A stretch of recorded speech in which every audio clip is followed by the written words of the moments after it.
చంద్రబాబు నాయుడు గారు రాష్ట్రానికి సంబంధించి గణాంకాలన్నీ వివరించేటువంటి పనిలో హడావిడిగా ఒక ప్రెస్ మీట్ ఏర్పాటు చేసి సంక్రాంతి పండుగ తర్వాత విజన్ 2047 ఏదైతే బాకా ఊతున్నాడో దానికి సంబంధించి ఒక గంటన్నర సేపు ఎన్ని రకాలైనటువంటి అసత్యాలు వల్లించగలడో, అబద్దాలు చెప్పగలమో అన్ని రకాలైనటువంటి అబద్దాలు చెప్పడం జరిగింది. చంద్రబాబు నాయుడికి ఈ తొండాట ఆడడం అనేటువంటిది కొత్త ఏమీ కాదు. ఇది సాధారణమైనటువంటి విషయం. చంద్రబాబు నాయుడు ఎన్నికలకు ముందు రకరకాలైనటువంటి హామీలు ఇస్తాడు, రంగురంగుల మేనిఫెస్టోలు సృష్టిస్తాడు. వాటిని తీసుకెళ్లి జనంలో ఏ విధంగా ఓట్లు దండుకోవాలనేటువంటి దాని మీద దృష్టి పెట్టి ఓట్లు దండుకుంటాడు. అధికారంలోకి వచ్చిన తర్వాత ప్రజలకి ఏదో ఒక విధంగా మాయమాటలు చెప్పి మభ్యపెట్టి మొండి చేయి చూపించడం అనేటువంటిది చంద్రబాబు నాయుడికి వెనతో పెట్టినటువంటి విద్య. అందుకనే ఈరోజు మరలా తనంత గొప్పవాడు, తనంత మేధావి, ఈ దేశంలో నేడు అని డప్పాలు కొట్టుకునేటువంటి కార్యక్రమానికి ఈ సంవత్సరంలో మరలా సంక్రాంతి పండుగ వెళ్లిన ఆయన శ్రీకారం చుట్టాడు. ఈరోజు ఆయనకున్నటువంటి ఒకే ఒక నమ్మకం ఏంటంటే, ఏమి చేసినా ఏమి చేయకపోయినా పర్వాలేదు, చేసిన దాన్ని చేయని దాన్ని కలిపి ఏదో బ్రహ్మాండంగా చేశామని చెప్పుకొని బాకా ఊదుకొని ఏదో తన సొంత మీడియాలో దానికి సంబంధించినటువంటిది విస్తృతంగా ప్రచారం చేసుకుంటే సరిపోతుంది అని చెప్పింది. నిన్న కూడా అనేక రకాలైనటువంటి గణాంకాలు తీశాడు, లెక్కలు వివరించాడు. వాటన్నిటిని వక్రీకరించడం, తారుమారు చేయడం, ఉన్నది లేనట్టుగా లేనిది లేనట్టుగా కొన్ని నంబర్లను కత్తిరించడం, రకరకాలైనటువంటి విన్యాసాలు చేసి దానిలో కూడా ఒక పక్క వైఎస్ఆర్ కాంగ్రెస్ పార్టీ హయాంలో దారి తప్పినటువంటి ఆర్థిక వ్యవస్థని నేను గాడిలో పెడుతున్నాను అని చెప్పి పదే పదే చెప్పడం జరిగింది.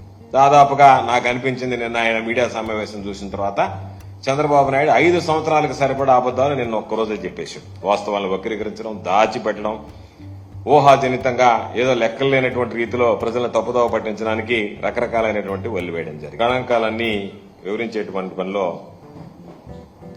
హడావిడిగా ఒక ప్రెస్ మీట్ ఏర్పాటు చేసి సంక్రాంతి పండుగ తర్వాత విజన్ 2047 ఏదైతే బాకా ఊతున్నాడో దానికి సంబంధించి ఒక గంటన్నర సేపు ఎన్ని రకాలైనటువంటి అసత్యాలు వల్లించగలడో, అబద్దాలు చెప్పగలమో అన్ని రకాలైనటువంటి అబద్దాలు చెప్పడం జరిగింది.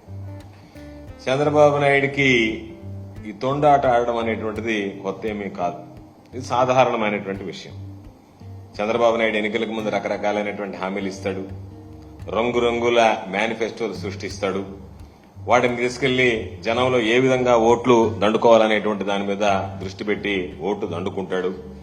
అధికారంలోకి వచ్చిన తర్వాత ప్రజలకి ఏదో ఒక విధంగా మాయమాటలు చెప్పి మభ్యపెట్టి మొండి చేయి చూపించడం అనేటువంటిది చంద్రబాబు నాయుడికి వెనతో పెట్టినటువంటి విద్య. అందుకనే ఈరోజు మరలా తనంత గొప్పవాడు, తనంత మేధావి, ఈ దేశంలో నేడు అని డప్పాలు కొట్టుకునేటువంటి కార్యక్రమానికి ఈ సంవత్సరంలో మరలా సంక్రాంతి పండుగ వెళ్లిన ఆయన శ్రీకారం చుట్టాడు. ఈరోజు ఆయనకున్నటువంటి ఒకే ఒక నమ్మకం ఏంటంటే, ఏమి చేసినా ఏమి చేయకపోయినా పర్వాలేదు, చేసిన దాన్ని చేయని దాన్ని కలిపి ఏదో బ్రహ్మాండంగా చేశామని చెప్పుకొని బాకా ఊదుకొని ఏదో తన సొంత మీడియాలో దానికి సంబంధించినటువంటిది విస్తృతంగా ప్రచారం చేసుకుంటే సరిపోతుంది అని చెప్పింది. నిన్న కూడా అనేక రకాలైనటువంటి గణాంకాలు తీశాడు, లెక్కలు వివరించాడు.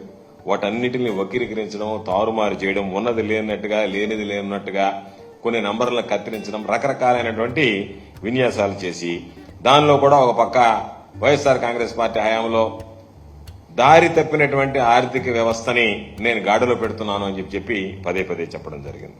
దాదాపుగా నాకు అనిపించింది, నిన్న ఆయన మీడియా సమావేశం చూసిన తర్వాత చంద్రబాబు నాయుడు 5 సంవత్సరాలకు సరిపడా అబద్దాలు నిన్న ఒక్కరోజే చెప్పేశాడు. వాస్తవాలను వక్రీకరించడం, దాచిపెట్టడం, ఊహాజనితంగా ఏదో లెక్కలు లేనటువంటి రీతిలో ప్రజలను తప్పుదోవ పట్టించడానికి రకరకాలైనటువంటి వల్లి వేయడం జరిగింది. రాజకీయ నాయకులు చేస్తున్న మంచి పనులను, తప్పులను వారికి ఎలా చెప్పాలో తెలియడం లేదా? అయితే వెంటనే డిస్క్రిప్షన్ లో ఇచ్చిన పొలిటికల్ వారధి వెబ్సైట్ లో లాగిన్ అయ్యి స్టార్ రేటింగ్ ఇవ్వడంతో పాటు రివ్యూ రూపంలో మీ అభిప్రాయాలను తెలియజేయండి. మీ లీడర్ కి మీరు ఇచ్చే ప్రతి రివ్యూ ఒక ఓటుతో సమానం మరియు వారి గెలుపుకు పునాది.